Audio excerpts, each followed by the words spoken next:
22 ዓመታት ብዙ ጥበቃ ነው እና ይሄንን የሰጡ የአሰልጣኝ ቡድን አባላት በሙሉ መመስገን አለባቸው ብሏል ቤንጃሚን ዚመር። በጣም ያስገርመው ቤንጃሚን ዚመር ይሄንንም ጨዋታ መለከታለሁ ብለው ቀርተዋል። ሌሎች የቡድን አባላት ሄደዋል። እሳቸው በስቴዲየም ሆነው እየተከታተሉ ይገኛሉ። የኢትዮጵያ እግር ኳስ እንደሳቸው አይነት ሰዎችን ይፈልጋል። የትልልቆቹ ሀገራት እግር ኳስ እንኳን የተለወጡት ሌሎች እግር ኳሳቸውን ባሳደጉ ሀገራት አሰልጣኞች ነው። ስፔኖች በተለያዩ ትልልቅ ሀገራት እየሄዱ ይሰራሉ። ከዛ በኋላ ግን ከነዚህ አሰልጣኞች የዛው የሀገሬው ሰዎች አሰልጣኞች ልምድ ወስደው ለረጅም ጊዜ እግር ኳሱን የሚያራምዱት የሀገር ውስጥ አሰልጣኞች ናቸው። ግን ደግሞ የሆነ ጊዜ በተለይ ወጣቶች ላይ የሚሰሩ አሰልጣኞች ከውጭ መምጣታቸው ተገቢ ነው። ትልልቆቹ ሀገራት እንኳን ይህንን አድርገዋል። በኢኮኖሚ በምጣኔ ሀብት ከፍ ያለ ደረጃ የደረሱ ሀገራት ትልልቅ አሰልጣኞችን ከስፔን፣ ከጀርመን፣ ከጣሊያን ሲወስዱ ተመልክተናል እና ምናልባት የአሰልጣኝ ቤንዚመር መምጣት ህጻናት ስለሆኑ ገና አዳጊዎች ስለሆኑ ጥያቄዎች ቢኖሩ ከሌላው ጊዜ በጣም የተሻለ እድሜ ላይ የእድሜ እርከን ላይ ያሉ ስለሆኑ የሚሏቸውን ለመረዳት የሚችሉበት ጊዜ ላይ ናቸው እና ወጣቶችንም ለማሳደግ አብረው የሚሰሩትን ረዳት አሰልጣኞቻቸውንም ለማብቃት የሚያስችል አቅም አላቸው። በእነዚህ 6 ጨዋታዎች ያንን በሚገባ ተመልክተናል። እግር ኳስን የሚረዱበት መንገድ በጣም ድንቅ ነው። ዘላለም ብዙ ሀገር ሰርተዋል። ቀደም ሲል እንዳነሳኸው በሌላ ሀገር በመስራት ብዙ ትሩፋት አግኝተዋል። እንደ ካታር ያሉ ሀገራት ከስፔን አሰልጣኞችን እያመጡ ብሔራዊ ቡድኖቻቸውን እንዲያሰለጥኑ ያደርጋሉ እና ትልቁ ከስፔን አሰልጣኞችን የሚያመጡበት ምክንያት ወቅታዊ ውጤት ላይ ለውጥ እንዲመጣ ሳይሆን የረጅም ጊዜ ፕሮጀክት ላይ እነዚህ ሀገራት አሰልጣኞች በደንብ እንዲሳተፉ እግር ኳሳቸው ላይ እውቀታቸውን ኢንጀክት እንዲያደርጉ ይፈልጋሉ እና ያንን የኢትዮጵያ እግር ኳስ አሁን መቀበል ያለበት ጊዜ ላይ ይመስላል። ግን የአሰልጣኝ ቡድን አባሎቼ በሙሉ ይሄ ውድድር በሚደረግባቸው ጊዜያቶች አንድም ቀን ቤተሰቦቻቸውን ለመጎብኘት እንኳን ከስራ ገበታቸው ላይ አልተነሱም ብሏል እና የበለጠ ቁርጠኝነትንም ከእንደዚህ አይነት ሰዎች መማር አለብን። ቅድም ሶል ስታነሳልኝ ነበረ የኢትዮጵያ ብሔራዊ ቡድን የግማሽ ፍጻሜው ጨዋታ ተጫዋቾችን የመረበሽ አቅሙ ከፍ ያለ ጨዋታ ነበረ። ምክንያቱም ያንን ጨዋታ ማሸነፍ ወደ ዋንጫ ብቻ አይደለም የሚወስደው የአፍሪካ ዋንጫ ማረጋገጫ ምስል ነበረ። በዛ ጨዋታ መሸነፍ ሌላ ጨዋታን የግድ የማሸነፍ ግዴታ ውስጥ የሚከት ስለነበረ አስቀድሞ በሚደረግ ጨዋታ አሸንፎ በአንድ ድንጋይ ሁለት ወፍ እንደሚባለው ለፍጻሜም አልፎ ወደ አፍሪካ ዋንጫ የሚያልፍበት ስለነበረ እና ሁለት ተጫዋቾች ስተት ሰርተው በዋናነት ጎሎች ተቆጥሮበት ስለተሸነፈ ተጫዋቾቹ ምን ያህል ሊረበሹ እንደሚችሉ መገመት ይቻላል። በዛ ላይ ደግሞ በግማሽ ፍጻሜ በዚህ በአበበ ቢቂላ ስቴዲየም የነበረው የደጋፊው ብዛትና ስሜት በጣም ግልጽ ነበረ። ከዛ ጨዋታ በኋላ ለተጫዋቾቻቸው ያስተላለፉትን መልእክት ስታነሳልኝ ነበር። በጣም የሚገርም ስነ ልቦና ያላቸው ሰው ናቸው። እኔ በሳቸው ልክ በእንደዚህ አይነት የሙያ እርከን ላይ ያሉ ሰዎች በሚመጣው ውጤት ፍራስትሬት የማድረግ የመበሳጨት ስሜት ነው የምትጠብቀው። እሳቸው ግን በተቃራኒ ነው። ተጫዋቾቻቸውን ልክ ፊሽካ ከተነፋ በኋላ ሜዳ ላይ ሰብስበው ከዚህ በኋላ ስለዚህ ጨዋታ በምንም አይነት ተአምር አናስብም፣ ኬንያን ብቻ እያሰብን ነው የምንዘጋጀው የሚል አንድ አቅጣጫ ብቻ ነው የሰጡት እና እሱ ሁሉን ነገር ሞራላቸውን በሙሉ ቀይሮታል። ለተጫዋቾች ስለ ስህተቶቻቸው ወደኋላ ተመልሰው ቢያወሩ የሚቀይሩት ነገር የለም። ኦልሬዲ ስህተቶችን እንደሰሩ ተጫዋቾችም ያውቁታል እና በጣም ጥሩ የስነ ልቦና ግንባታ ነው በአንድ ንግግር ብቻ ያደረጉት። በጥቂት ቀናት ውስጥ ወላጅ እናታቸው በስትሮክ ተመተው ሆስፒታል ያሉት እና ቤንጃሚን ዚመር የጀመርኩትን ፕሮጀክት በፍጹም ትቼ አልመለስም በማለት እናታቸውን ሄደው አልተመለከቱም። በስተመጨረሻ እናታቸውም አገግመዋል። እሳቸው እንዳሉን ከሆነ እሳቸውም እዚህ ፍሬ አፍርተዋልና ጥሩ ነው። በዚህ ፕሮጀክት ላይ የተሳተፉትን ሁሉ ማመስገን ይገባል። ቀጣይነት እንዲኖረው ያስፈልጋል። አልፎ አልፎ ጥሩ ብሔራዊ ቡድን ተመልክተናል። በዋናው ብሔራዊ ቡድንም በወጣቶችም አሪፍ ብሔራዊ ቡድኖችን ተመልክተናል። ግን ቀጣይነት ስላልነበረው ዘላቂ ውጤት ማምጣት አልተቻለም። ይህንን ውጤት ማስቀጠል ያስፈልጋል። ተስፋ ያላቸውን ተጫዋቾች ተመልክተናል። ዳዊት ካሳው ጎል ማስቆጠር በሁሉም መንገድ የሚችል አይነት ተጫዋች ነው። እንደዚህ አይነት ተጫዋች ነበረ ብሔራዊ ቡድኑ ራሱ ሲፈልግ የነበረው። እሱን ማሳደግ ያስፈልጋል። ቅጣት ምቱ ተመቷል። ሀጂ በቀላሉ ነው። ጥሩ ግብ አጠባበቅ ነው የተመለከትነው። በቀላሉ ኳሱን የተቆጣጠረው ብዙ ጊዜ ለግብ ጠባቂ ከግብ ጠባቂው ከቆመበት ጀርባ ላይ የሚጣሉ ኳሶች ይፈትናሉ። ምክንያቱም ወደ ኋላ መንደርደርን ወደ ኋላ መሮጥን ይጠይቃሉ። ሀጂ በዚህኛው አጋጣሚ ጥሩ አጠባበቅን ያደረገው ያን ያክል ፈታኝ ቻሌንጅ የሚያደርገውም ተጫዋች በቅርቡ አልነበረም። እድለኛ ነው። በዚያ ግን የእሱም ፖዚሽኒንግ ጥሩ ነበር። ሀጂ አብደላ ለታንዛኒያ ውጤት አስተዋጽኦቸው ከፍ ካሉ ተጫዋቾች መካከል አንደኛው ነው። 26 ደቂቃዎች ከመጀመሪያዎቹ 15 ደቂቃዎች በኋላ አሁን ያየን ያለነው የመጨረሻ 10 ደቂቃ ጥቂት ቡድኖቹ ጥንቃቄ ወስደው እንደ አዲስ መጠናናት የፈለጉ ይመስላል እና ተደጋጋሚ ልክ አንድ ቡድን መምራት ሲጀምር እየተመራ ያለው ቡድን ጎል ለማስቆጠር ስለሚፈልግ የጨዋታውን ውበት ከፍ ያደርገዋል። መልሶ ጎል ካስቆጠረ በኋላ ወደ መደበኛ ሁኔታ መልሰው ማለት ነው ጨዋታው ከመጀመሩ አስቀድሞ ወደ ነበረበት ሁኔታ ስለሚመልሰው ጥንቃቄውም በዛው ልክ ከፍ እያለ ይመጣል። ለማንኛውም የታንዛኒያ ብሔራዊ ቡድን በ5ኛው ደቂቃ ጎል አስቆጥሮ በራዛኪ አማካኝነት ሲመራ ቆይቷል። ኦጌማ ለዩጋንዳ ግሩም ጎል ነው ያስቆጠረው። በርከት ያሉ ተመልካቾች በአበበ ቢቂላ ስቴዲየም ከኢትዮጵያ ብሔራዊ ቡድን ጨዋታ በኋላ ቀጥለው ይህንንም ጨዋታ የተመለከቱ ነው። ያውን አስቀድሞ እንደነበረው ጨዋታ የድጋፍ ስሜት ጥሩ ለተጫወተ ድጋፍ ይቀጥላል። ጎሎች ሲመለከት አስደናቂ የተጫዋቾችን ብቃት ትሪኮችን ሲመለከት የኢትዮጵያ እግር ኳስ ተመልካች በጣም ደስተኛ ነው። ቆሞ ነው የሚያጨበጨው። ባለፈው የገረመኝን ነገር ልንገር። በግማሽ ፍጻሜው ዩጋንዳ አሸነፈች። የዩጋንዳ ተጫዋቾች ቀይ ጨርሶ ሲወጡ አድናቆት ነበራቸው ከደጋፊው። ይሄ ያስገርማል። በጣም አሪፍ ነገር ነው። ደስ የሚል ስሜት ነው።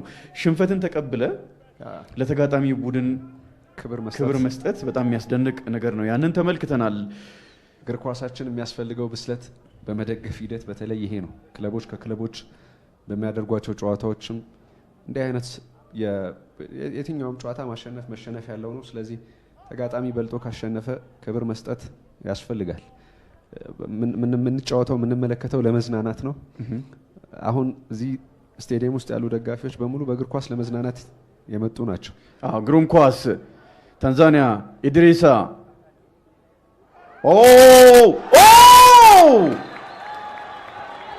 በጣም ማስገርም ጎል ነው የተቆጠረው። ራዛኪ ያልተጠበቀ ኳስ ነው ከኢድሪሳ ተሻገረ። በፍጹም አልጠበቀውም ራዛኪ ራሱ። ነገር ግን ንቁ ሆኖ ሲጠብቅ ስለነበረ ሁለተኛውን የታንዛኒያ ጎል አስቆጥሯል። ግብ ጠባቂው ሉኪያ ሙዚ በፍጹም ይሄ ይሆናል ብሎ አልጠበቀም። የግቡን ቋሚ ገጭቶ በ30ኛው ደቂቃ ለታንዛኒያ ሁለተኛ ጎል ተቆጥሯል። ራዛኪ በፍጻሜው ጨዋታ ሁለተኛ ጎል ራሱም ለታንዛኒያ ማስቆጠረ። ምንድን የሰራው የዩጋንዳው ተከላካይ? አዝናኝ ፍጻሜ እያየን ነው። ተመልከት። ካሌንዴሞ ኳሱን ሲገፋ ደጋግሞ ራዛኪ ኳሱን ለሱ እንዲጥልለት ይጠይቀው ነበር እና የሆነ ሞመንት ላይ ኳሱን አዘገየው። ከዚያ በኋላ ካሌንዴሞ ኳሱን ለራዛኪ የሚሰጥ አይመስልም ነበር እና ራዛኪም ተዘናግቶ ሩጫውን ቀነስ አድርጎ ነበር፣ ግን ባልታሰበ ሰዓት ክሮስ አደረገ። ጥሩ ንክኪ ነው ያደረገው። ምዌሲጊዋ ኳሱን በቀላሉ ሊቆጣጠረው የሚችል ኳስ ነበረ። ምናልባት እግሩ አካባቢ የነጠረ ስለነበረ ተሸግሯል ኳሱን ለመቆጣጠር። በእግሩ ስር አልፎ ነው ለራዛኪ የደረሰው። ግብ ጠባቂዎች አንዳንዴ መጥፎ አሰስመንት ይሰራሉ። ኳሱ ኢላማውን የጠበቀ ነው ያልጠበቀ ነው የሚል አሰስመንት ይሰራሉ። በዚህኛው ምዘናው በእርግጠኝነት ሉኪያ ሙዛ ኳሱ ኢላማውን የጠበቀ አልመሰለውም። በዚያም ተዘናግቷል። ምን ሊያደርገው ይችላል? ግን አትሊስት መወሰን ይችል ነበረ። ሙከራ ያደርጋል፣ ግን ከነበረበት ፖዚሽን አንጻር ኳሱን ለመመለስ በጣም አስቸጋሪ ይመስለኛል። ዩጋንዳ ሌላ አስደናቂ ኳስ፣ ሁለተኛ ኳስ፣ የመጨረሻ ኳስ የነካው ጥሩ አልነበረም።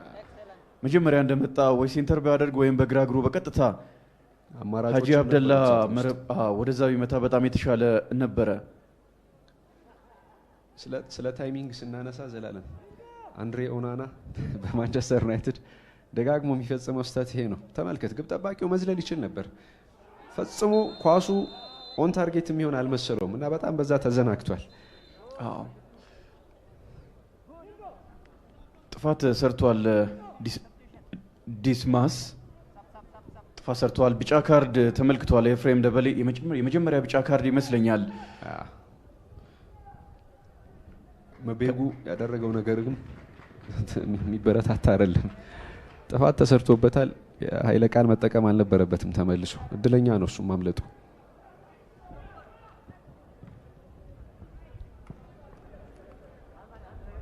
አሁን ባየነው ሁለቴ በአንድ ጨዋታ በ30 ደቂቃ ውስጥ መመራት ለዩጋንዳ በስነ ልቦና ረገድ ችግር የሚፈጥር ይመስለኛል። አዎ በዩጋንዳ በኩል ተጎድቷል። ካሳሚ ቀደም ሲል 2 ጊዜ ወድቆ ሕክምና ሲደረግለት ነበር። 13 ቁጥሩ በዩጋንዳ በኩል ተቀይሮ ወጥቷል። ካምቢ ነው ተቀይሮ 3 ቁጥሩ ኮምቢ ተቀይሮ ወጥቷል። ተጫዋች ቅያሬ አድርገዋል ዩጋንዳዎች። ትሬቨር ሙቢሩ ተቀይሮ የገባ ተጫዋች ነው በዩጋንዳ በኩል። 33 ደቂቃዎች ተጠናቀዋል። ታንዛኒያ መጀመሪያ ጎል አስቆጠረች፣ ዩጋንዳ አቻ አደረገች። ያልተጠበቀ በጣም የሚያስገርም ጎል ራዛኪ አስቆጥሮ ታንዛኒያ በድጋሚ 2-1 እየመራች ትገኛለች።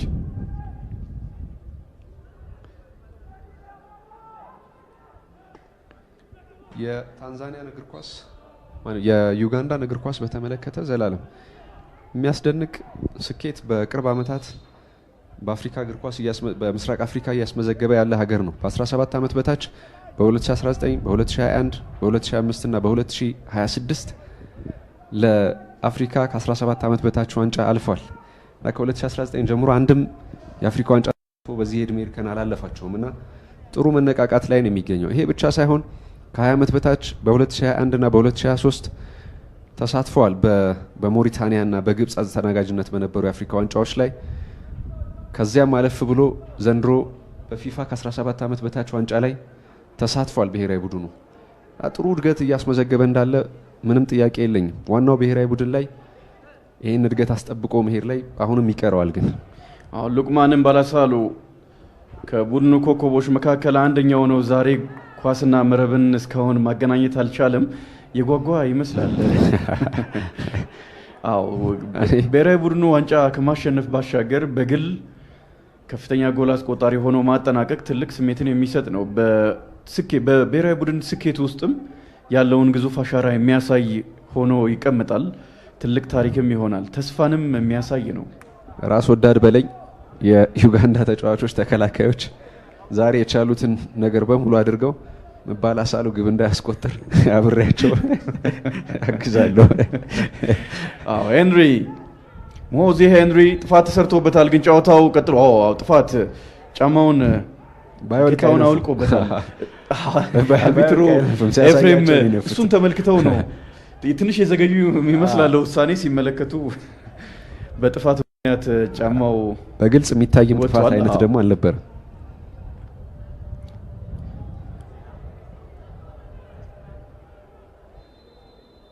እስካሁን ባለው ሂደት ዳኝነቱን ማድነቅ አለብን። ከዚህ በፊት ከነበሩ ጨዋታዎች በተወሰነ በደንብ የተሻለ ዳኝነት ነው እያየን ያለ ነው። የፍጻሜ ጨዋታም ሆኖ የሚያሳየው አስቀድሞ በነበሩ ጨዋታዎች ላይ የነበራቸውን ቦታ ነው። አስቀድሞ ማቀበል ቢችል በጣም አደገኛ ቦታ ላይ ነበር እድሉን ያገኘው። ራሱንም ለጉዳት ዳርጎ ነው። ታንዛኒያ ይህን ውጤት ማስጠበቅ ከቻለች ምናልባት ከዩጋንዳ በኩል ተጨማሪ ጫናዎች ይኖራሉ ብዬ አስባለሁ። ከዚህ በኋላ ዘላለም ግን ውጤቱን አስጠብቃ የምትወጣ ከሆነ በታሪክ ለሁለተኛ ጊዜ ነው ሻምፒዮን የምትሆነው። 2018 ላይ ታዳጊ ቡድኑ ከ17 ዓመት በታች ዋንጫ አንስቶ ነበር በሴካፋ። ይህንን የሚደግሙ ከሆነ ጥሩ ምልክት ነው ለሀገሪቱ እግር ኳስ። አልቢትሩ ኤፍሬም የመገናኛቸውን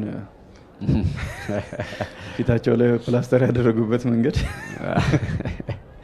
ተጫዋች ቢሆን ከአደገኛ ጉዳት አብልጦ ነው እንደነበር ተጎድቶ ነው እንደ ብዬ ነው ያሰብኩት። ይህ ከ17 ዓመት በታች የአፍሪካ ዋንጫ የሴካፋ የማጣሪያ ውድድር የፍጻሜ ጨዋታ ነው። በታንዛኒያና ዩጋንዳ መካከል እየተደረገ ታንዛኒያ 2-1 እየመራች ነው። የምስራቅ አፍሪካን የእግር ኳስ እድገት የሚያሳይ ነው ልንል እንችላለን። ሶል ምናልባት አስቀድሞ የነበሩ ጨዋታዎችን ውድድሮችን የመመልከት እድል ስለነበረን ቀድሞ ከነበሩት አንጻር ይህ ውድድር ምን የተለየ ነገር በጥራት ምን የተለየ ነገር ተመለከትን?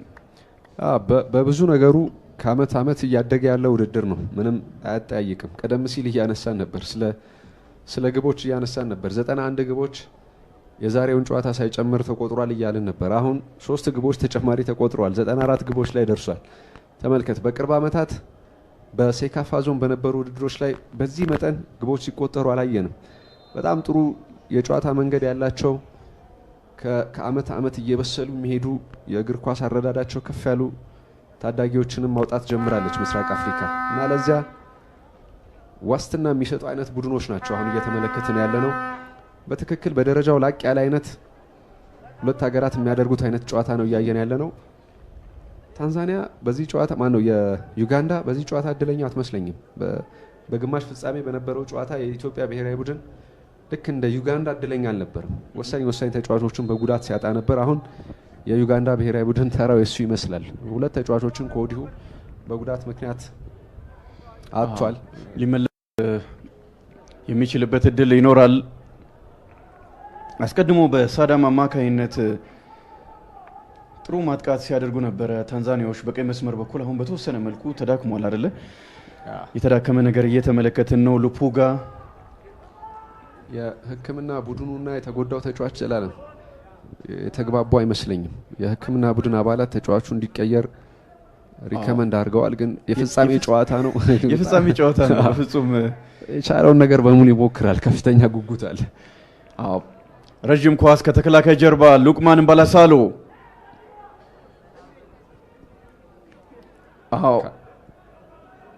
ጥሩ ኳስ ግን በቁጥር በዛ ያሉ የዩጋንዳ ተከላካዮች ምንም አይነት ስፔስ አልሰጡትም። ስለዚህ ወደ ኋላ መልሷል።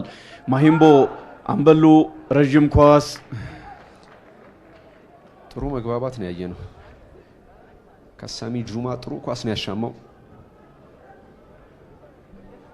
ነገር ግን በዚህኛው አጋጣሚ ሉኪያ ሙዛን አብዝቶ የሚፈትን ኳስ አልነበረም። ቀላል ኳስ ነው። ሙኪሳ የዩጋንዳው አምበል ዛሬ አስቀድሞ በነበሩት ጨዋታዎች ልክ ተጽዕኖውን አልተመለከትንም። በእርግጥ ገና 40ኛ ደቂቃ ላይ ነው የምንገኘው። ከዚህ በኋላ ሁለተኛው አጋማሽ ነው የኢትዮጵያ ከ17 ዓመት በታች ብሔራዊ ቡድንም ልዩነት የፈጠረው። ገና 45 ደቂቃዎች ይቀራሉ። የዚህም የመጀመሪያ አጋማሽ ሊጠናቀቅ 5 መደበኛ ደቂቃዎች ይቀራሉ። በእነዚህ የሚፈጥረውን ተጽዕኖ እንመለከታለን። ግን ቀድሞ ከነበሩ ጨዋታዎች አንጻር የዩጋንዳው አምበል ሙኪሳ እንደዚሁም 9 ቁጥሩ ፉሃድ ኳስም አልደረሳቸውም። ፉሃድ እስማኤል ኳስም አልደረሳቸውም። ግልጽ የጎል እድልም አልፈጠሩም። ምናልባት ትልቁ ችግር የሚመስለኝ ከመጀመሪያዎቹ ደቂቃዎች በኋላ ኦንሪ ከኢትዮጵያ ጋር የነበረውን አይነት ታታሪነት በታንዛኒያ የመሀል ሜዳ ተጫዋቾች ብልጫ ተወስዶበታል። ያንን ደግሞ እያሳየን አይደለም። ስለዚህ የበለጠ ወደ ኋላ ለመሳብ ግዴታ ተገደዋል። ተመልከት፣ የአንድ ለአንድ ግንኙነቶችን አብዛኛውን የሚያሻንፉት የታንዛኒያ ተጫዋቾች ናቸው። ሉቅማንን ባላሳሉ አይተሃል። መለያውን ቁምጣ ውስጥ ከቶ ፍራንክ ላምፓርድን ያስታውሳል። ፍራንክ ላምፓርድ፣ ፓርከር፣ በቅርብ ደግሞ ሮድሪ በማንቸስተር ሲቲ። ሮድሪ ስርዓትን ከማክበር ጋር ስነ ስርዓትን ከመያዝ ጋር አያይዞ ነው ሮድሪ የሚመለከተው። ህግ ላይ አለ።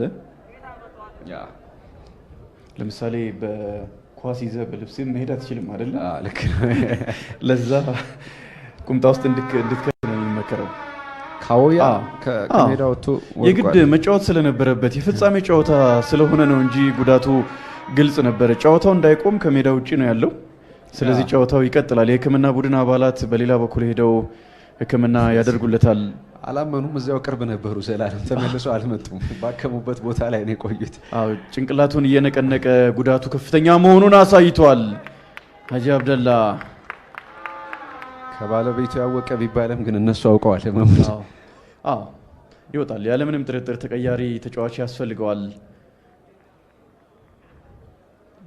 ያሳዝናል። የፍጻሜ ጨዋታ ላይ በከፍተኛ ፍላጎት ገብተ እንዲህ አይነት አጋጣሚ ሲፈጠር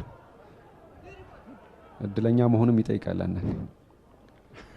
ይህን ኳስ ተከላካዩ ተጋፍቶ ከሚያስወጣ ይልቅ ሉኪያ ሙዛ ወጥቶ በእጁ በቀላሉ መያዝ ይችል ነበር። አዎ ጥፋት ሰርቶበታል። ቅጣት ምት ነው የሰጡት አልቤትሮ ኤፍሬም እንደበሌ። የኢትዮጵያ ብሔራዊ ቡድን አሰልጣኝ ከ17 ዓመት በታች ቀይ ቀበሮቹ አሰልጣኝ ቤንዚመር ነው የምንመለከተው። አዎ የኢትዮጵያ ሰንደቅ ዓላማን የያዘ አንገታቸው ላይ ጣል አድርገው በቅድሙ ጨዋታ ውጤት ምን ያህል እንደኮሩ የሚያሳይ ነው። ከእናንተ መካከል እንዳንዱ ነኝ ብለዋል። አዎ በጨዋታም ከጨዋታ በኋላም ከደጋፊው ጋር ሊፈጥሩ የሚፈልጉት መግባባት በጣም የሚደንቅ ነው። ከጨዋታው መጀመር አስቀድሞ ደጋፊዎችን የሚያነሳሱበት፣ ከጨዋታውም በኋላ ጨዋታውን ተሸነፉም አሸነፉም የተሸነፉበት የግማሽ ፍጻሜ ጨዋታ ላይ ደጋፊውን አመስግነው ነው የወጡት። የሴካፋ ቲቪ ጋርም በነበራቸው ቆይታ ይህንን ተናግረዋል። ጥሩ ተግባቦት ለመፍጠር ሞክረዋል። የተሳካላቸውም ይመስላል። ደጋፊው በጣም በከፍተኛ አድናቆት ነው ቅድም የሸኛቸው የመጀመሪያው ጨዋታ ላይ። ልክ ነው ዘላለም። የበለጠ ኢትዮጵያዊነት ስሜት ያላቸው አሰልጣኝ ናቸው። በእያንዳንዱ እንቅስቃሴ ውስጥ ስለ ኢትዮጵያ የእግር ኳስ ፍቅር በደንብ እያዩ የተንቀሳቀሱ ነው። በስታዲየም ውስጥ ከስታዲየም ውጪ የመጀመሪያውን ጨዋታ ከማድረጋችን በፊት ታስታውስ ከነበረ ከሩዋንዳ በፊት በነበረው ጋዜጣዊ መግለጫ ላይ ስለዚች ሀገር የእግር ኳስ ፍቅር ሲያነሱ በሆቴል ክፍሌ ውስጥ ለመተኛት ብዙ ጊዜ ይቸገራሉ ብለዋል። ማታ ማታ ትልቁ ምክንያት ኢትዮጵያውያን የአውሮፓን እግር ኳስ እያዩ በሚያሰሙት ጩኸት እኔ እንቅልፍ አጣለሁ እና የእግር ኳስ ፍቅራችሁ ምን ያክል እንደሆነ በሚገባ ተረድቻለሁ ብለዋል። አርሰናል ሲጫወት፣ ማንቸስተር ሲቲ ሲጫወት፣ ሌሎችም ትልልቅ ክለቦች ሲጫወቱ የደጋፊው ስሜት በጣም ግልጽ ነውና አብዛኞቹ ደግሞ ያው በሆቴሎች አካባቢ ነው ጨዋታዎች የሚታዩት። አኗኗራችንም ያን ይፈቅዳል አይደል? ግን ጥሩ ጊዜ እያሳለፉ ያለ ይመስለኛል። በእርግጠኝነት ዋና አላማቸው አስበው የመጡት ካዎያ ተቀይሮ ይወጣል። ተቀይሮ የሚገባውን ተጫዋች አልተመለከትንም። አስቀድሞ ማሳወቅ ከቻለ እስካሁን ድረስ አብዱል ሻኩር ባቢ ይመስለኛል ካልተሳሳትኩኝ ዘላለም። ኦኬ ተቀይሮ ገብቷል። 14 ቁጥሩ እሱን ተክቶ ገብቷል።